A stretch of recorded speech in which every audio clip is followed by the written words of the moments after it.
कुछ लोग मन और मस्तिष्क को एक ही मानते हैं। क्या आप भी मन और मस्तिष्क को एक ही मानते हैं?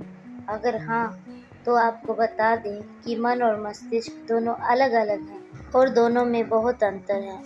दोस्तों, आज की वीडियो में हम मन और मस्तिष्क से संबंधित सभी प्रश्नों के उत्तर देने की कोशिश करेंगे। और फिर भी अगर कोई सवाल आपके मन में हो तो आप कमेंट सेक्शन में ज़रूर पूछें। हम हमारी आने वाली वीडियो में उन प्रश्नों का उत्तर देने की पूरी कोशिश करेंगे। दोस्तों, मन का संबंध आत्मा से होता है, जो कि शरीर में जन्म से मरण तक रहती है। आत्मा के निकल जाने से शरीर मृत होता है और आत्मा ही शरीर को चलाती है। अधिकांश लोगों को पता ही नहीं है कि हमारे शरीर का सबसे ज़रूरी हिस्सा हमारा मस्तिष्क अर्थात ब्रेन है। मस्तिष्क हमारी भावनाओं को व्यक्त करने, सोचने और यहाँ तक कि हमारी सांस लेने की क्षमता के लिए भी जिम्मेवार है। दोस्तों, क्या आप जानते हैं कि पुरुष महिलाओं की तुलना में मस्तिष्क के 10% से अधिक भाग का उपयोग करते हैं? दोस्तों, आप इसका गलत मतलब ना निकालें, यह सिर्फ एक वैज्ञानिक फैक्ट है। दोस्तों, वैज्ञानिकों ने एक और बात को स्पष्ट किया है कि महिलाओं में सोचने, पहचानने व भावनाओं को व्यक्त करने की पुरुषों से अधिक क्षमता होती है। पुरुष अधिकतर मस्तिष्क के बाएं ओर का उपयोग करते हैं और हमारे शरीर की ज़्यादातर एनर्जी हमारा ब्रेन यूज़ करता है। हमारा ब्रेन लगभग 20% एनर्जी का यूज़ करता है। हमारा ब्रेन इस एनर्जी का प्रयोग याद रखने और हमारी बॉडी के सेंट्रल नर्वस सिस्टम को मैनेज करने के लिए करता है। दोस्तों, क्या आप जानते हैं कि अलग अलग लोगों के ब्रेन का साइज भी अलग अलग होता है। जैसे बड़े सिर वाले लोगों का बड़ा दिमाग और बुद्धि उन्हें छोटे सिर के लोगों की तुलना में अधिक बुद्धिमान और चालाक बताती है। दोस्तों, हमारे मस्तिष्क को किसी भी प्रकार का दर्द महसूस नहीं होता। हमारा ब्रेन हमें चोट लगने या किसी दुर्घटना के घटित होने से पहले ही चेतावनी दे देता है, लेकिन हमारे मस्तिष्क को कोई दर्द नहीं होता, परंतु मस्तिष्क के चारों ओर जो कोशिकाएं होती हैं, उनके माध्यम से हमें मस्तिष्क में दर्द का अनुभव होता है। दोस्तों, हमारा ब्रेन हमारे शरीर के अलग अलग अंगों को कंट्रोल करता है, तो अगर हम ब्रेन को शरीर का मालिक अंग कहें तो कुछ गलत नहीं होगा। इसका मुख्य कार्य ज्ञान, तर्क शक्ति, स्मरण, बुद्धि, निर्णय लेना, बिहेवियर कंट्रोल करना इत्यादि हैं। तो जैसे कि अब तक की वीडियो में हम ब्रेन यानी दिमाग के बारे में काफ़ी कुछ जान चुके हैं। ब्रेन एक भौतिक चीज़ होती है जिसे काटा, छुआ, नापा और रिपेयर किया जा सकता है, परंतु मन एक ऊर्जा शक्ति है। आगे हम मन के बारे में जानेंगे कि मन क्या है और यह कैसे काम करता है और मन के कितने प्रकार हैं। आइए आपको ले चलते हैं मन की यात्रा की ओर और जानते हैं कि मन आखिर है क्या। मन एक ऊर्जा है। जैसे बिजली एक ऊर्जा है जिसे हम देख नहीं सकते पर महसूस कर सकते हैं। जैसे हम बिजली की किसी वायर को छूते हैं तो हमें करंट लगता है, वह करंट हमें दिखाई थोड़ी देता है, वो तो हमें महसूस होता है। उसी तरह मानव जीवन को बेहतरीन बनाने में हमारे मन का बहुत महत्वपूर्ण योगदान है। मन मस्तिष्क की उस क्षमता को कहते हैं जो मनुष्य को चिंतन शक्ति, स्मरण शक्ति, निर्णय शक्ति, बुद्धि, भाव, एकाग्रता, व्यवहार, अंतर्दृष्टि इत्यादि में सक्षम बनाता है। सरल भाषा में जब हम किसी कार्य को करना चाहते हैं तो मन उसे सोचने समझने का कार्य करता है। अब हमारा अगला प्रश्न ये उत्पन्न होता है कि मन शरीर में रहता कहाँ है? भौतिक शरीर में मन का कोई अंग नहीं है, यह सूक्ष्म शरीर का अंग है। मनुष्य का सबसे प्रभावशाली अंग मन है। मनुष्य की जीवन लीला मन से ही चलती है। हमारे मन में ही हमारी इच्छाएं, हमारे संकल्प और कामनाएं उत्पन्न होती हैं और बुद्धि इसकी पूर्ति के लिए क्रियाशील रहती है। दोस्तों, क्या आप जानते हैं कि हमारे अच्छे व बुरे स्वप्नों के लिए हमारा मन ही उत्तरदायी है। जब हमारा मन अशांत होता है तो हमें बुरे स्वप्न आते हैं और जब हमारा मन प्रफुल्लित यानी खुश होता है, तब हमें हर्ष यानी खुशी से भरे हुए स्वप्न दिखाई देते हैं। इसीलिए हम कह सकते हैं कि हमारे जीवन में सुख, शांति, आनंद, प्रेम, सुख दुख का सारा दामदार हमारे मन पर ही है, क्योंकि शरीर के सारे अंग मन के अनुसार ही काम करते हैं। इसीलिए हमारे मन का प्रबल होना आवश्यक है। आपने ये कहावत तो जरूर सुनी होगी कि मन चंगा तो कसौटी में गंगा। अगर हमारा मन स्वस्थ है तो हमारा शरीर भी स्वस्थ होगा। मन कैसे स्वस्थ रहे, कैसे प्रबल हो, इसके लिए हमें कुछ बातों का ध्यान रखना होगा। तो हम हमारे चारों ओर बहुत सी चीज़ों को देखते हैं, जिसमें से कुछ अच्छी होती है तो कुछ बुरी होती है, और हमारा मन उनकी तरफ आकर्षित हो जाता है। इसके फलस्वरूप मन में इच्छाएं और कामनाएं उत्पन्न होती है। यदि हम अवांछनीय दृश्य देखते हैं तो मन में दूषित कामनाएं उत्पन्न होती हैं। गलत दृश्यों के प्रति खिंचाव से बचने के लिए हमें अच्छे दृश्यों की ओर ज़्यादा ध्यान देना होगा। अच्छे लोगों का संग करना चाहिए, अच्छे स्थानों पर घूमना चाहिए और आध्यात्मिक पुस्तकों को पढ़ना चाहिए। दोस्तों, मन को स्वस्थ होने के साथ साथ इसे शक्तिशाली भी होना चाहिए, और मन को दृढ़ करने का सबसे शक्तिशाली साधन ध्यान है। आइए आप जानते हैं कि मन कैसे कार्य करता है। दोस्तों, हमारा मन ऑपरेटिंग सिस्टम की तरह कार्य करता है, जो मस्तिष्क की मदद से जानकारी इकट्ठा करता है और उनका प्रबंधन करता है। देखा जाए तो मन और मस्तिष्क एक सिक्के के दो पहलू हैं, जो एक दूसरे के बिना काम नहीं कर सकते। हमारा मस्तिष्क और हमारा मन अविभाज्य है।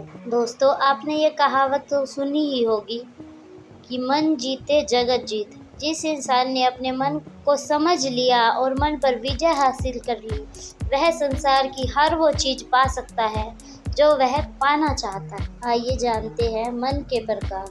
मन कितने प्रकार का हो। फिजिकल बेसिस पर मन का विभाजन नहीं किया जा सकता। यह तो एक साइकोलॉजिस्ट कॉन्सेप्ट है या फिर माइंड की एक स्टेज है। साइकोलॉजिस्ट ने मन को अलग अलग भागों में बांटा: कॉन्शियस माइंड, चेतन मन, और सब कॉन्शियस माइंड, अवचेतन मन। आइए जानते हैं कॉन्शियस माइंड क्या होता है। कॉन्शियस माइंड यानी कि चेतन मन। कॉन्शियस माइंड के बारे में तो हम सभी जानते हैं कि इसका उपयोग हम रोजमर्रा के जीवन में करते हैं। इसी माइंड से हम सोचते, समझते और एक्शन लेते हैं। दोस्तों, कॉन्शियस माइंड हमारे शरीर के सभी सेंसिटिव पार्ट्स को कंट्रोल करता है, जिसमें आँख, नाक, कान, जीभ और त्वचा शामिल है। दोस्तों, हमारी बॉडी की हर मूवमेंट भी हम चेतन मन की सहायता से करते हैं, जिसमें चलना, खाना, पीना सब हम चेतन मन को ऑर्डर दे के मूवमेंट करा सकते हैं। मान लीजिए दोस्तों, आपको किसी मच्छर ने काटा, तो आपका हाथ तुरंत उस जगह पर चला जाता है जहां मच्छर ने काटा होता है। तो यह कैसे हुआ? यह हमारे कॉन्शियस माइंड की वजह से। दोस्तों, हमारा कॉन्शियस माइंड हजारों की संख्या में थॉट्स क्रिएट करता रहता है। जब हम सो के उठते हैं, यह थॉट्स तब से शुरू हो जाते हैं, और जब तक हम सो नहीं जाते, इन थॉट्स का फ्लो निरंतर चलता रहता है। दोस्तों, माना कि सोने के बाद हमारे थॉट्स का फ्लो कम हो जाता है, परंतु ऐसा भी नहीं है कि हमारे थॉट्स बिल्कुल ही जीरो हो जाए, क्योंकि मैं थॉट क्रिएट नहीं करूँगा, यह भी तो एक थॉट ही है ना। दोस्तों, हमारा कॉन्शियस माइंड लॉजिकली होता है। यह किसी भी कार्य को करने से पहले क्यों, कैसे, कितना इत्यादि ये सवाल जरूर करता है। अतः हम कह सकते हैं कि हमारा कॉन्शियस माइंड लॉजिकल वर्क करता है। दोस्तों, हमारे सब कॉन्शियस माइंड में जजमेंटल पावर होती है। कौन सच बोल रहा है और कौन झूठ, इसकी परख हमारा कॉन्शियस माइंड आसानी से कर लेता है। दोस्तों, सच और झूठ जानने के बाद जो निर्णय लेते हैं, वह निर्णय भी हमारा कॉन्शियस माइंड की मदद से ही लिया जाता है। दोस्तों, आशा करती हूँ कि आप कॉन्शियस माइंड के बारे में जान चुके होंगे। आइए आगे बढ़ते हैं सब कॉन्शियस माइंड के बारे में जानने के लिए कि सब कॉन्शियस माइंड क्या है और ये कैसे काम करता है। तो हमारे जीवन में हमारे साथ जो भी घटित होता है, उसमें असल खेल हमारे सब कॉन्शियस माइंड का होता है, यानी कि अवचेतन मन का। आप इसका जितना अच्छे से यूज़ करेंगे, उतना बेहतर जीवन पा सकते हैं। आप जीवन में जो चाहते हैं, आप उसे सबकॉन्शियस माइंड की मदद से हासिल कर सकते हैं, बशर्ते आपको उसको पाने का सही मार्ग पता हो। तो आगे की वीडियो में आपको बताया जाएगा कि सबकॉन्शियस माइंड का यूज़ कैसे करें, जिससे हम अपने लक्ष्यों को आसानी से प्राप्त कर सकें। तो जागृत अवस्था में हमारे बॉडी पार्ट्स का कंट्रोल हमारा कॉन्शियस माइंड करता है, और जब हम सो जाते हैं तो यह कंट्रोल हमारा सबकॉन्शियस माइंड करता है। दोस्तों, क्या आप जानते हैं कि अवचेतन मन की शक्ति हमें आपातकालीन परिस्थितियों से भी बचाती है। जैसे हमारा पैर किसी नुकीली चीज पर आ जाए तो हम उसे अचानक हटा लेते हैं। सांप को देखते ही हम उल्टे ही भाग खड़े हो जाते हैं। दोस्तों, हमारे मन में ईश्वर ने एक ट्रांसमीटर और एक रिसीवर फिट कर रखा है जो इतना शक्तिशाली है कि पूरे ब्रह्मांड में इतनी शक्तिशाली मशीन नहीं है। परंतु दुख की बात तो ये है कि हम इस मशीन को चलाना नहीं जानते, इसीलिए इसकी शक्तियों से अनजान है। सबकॉन्शियस माइंड की पावर से हम दूसरों के मन की बात भी जान सकते हैं। कई बार हम जब कोई गलत काम करते हैं तो हमारे अंदर से आवाज़ आती है कि यह काम गलत है। दोस्तों, क्या आपने भी ये आवाज़ सुनी है? भगवान ने इंसान को गलतियों से बचाने के लिए उसके भीतर एक रडार सेट कर रखा है जिसे अवचेतन मन कंट्रोल करता है और हमें गलतियां करने से रोकता है, क्योंकि हमारे अवचेतन मन त्रिकालदर्शी है। अवचेतन मन से भूत, भविष्य और वर्तमान कुछ भी नहीं छुपा है। यह भविष्य की घटनाओं को भी पहले से ही भाप लेता है और कभी कभार हमें चेतावनी भी दे देता है। तो ज़्यादातर हम जब भी किसी काम को करते हैं तो हम उसके लिए पहले से ही प्लानिंग कर लेते हैं। यह प्लानिंग हम कॉन्शियस माइंड से करते हैं।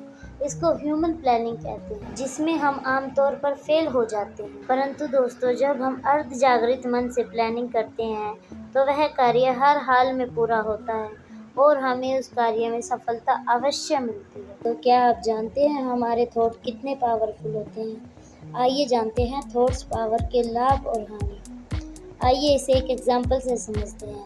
हमारे घर के पास एक व्यक्ति रहता था जो बहुत सोचता था, सारा दिन सोच में डूबा रहता था। अगर कोई उससे पूछता कि आप कैसे हो तो वह हर इंसान को यही कहता था कि मैं बीमार हूँ, मैं बीमार हूँ। यह सोच सोच कर ही उसने खुद को कैंसर कर लिया। कुछ समय बाद उसने आध्यात्मिक पुस्तकों का अध्ययन करना आरंभ किया और अपने थॉट को चेंज किया और अफर्मेशन लेना आरंभ किया। मैं स्वस्थ हूँ, मेरा शरीर पूर्णतः निरोगी है। और मेडिटेशन यानी ध्यान की मदद से अपनी बॉडी को हील करना शुरू किया। दोस्तों, आप विश्वास नहीं करोगे, तो कुछ ही समय बाद उसका शरीर पूरी तरह से स्वस्थ हो गया। यही होती है थॉट्स पावर।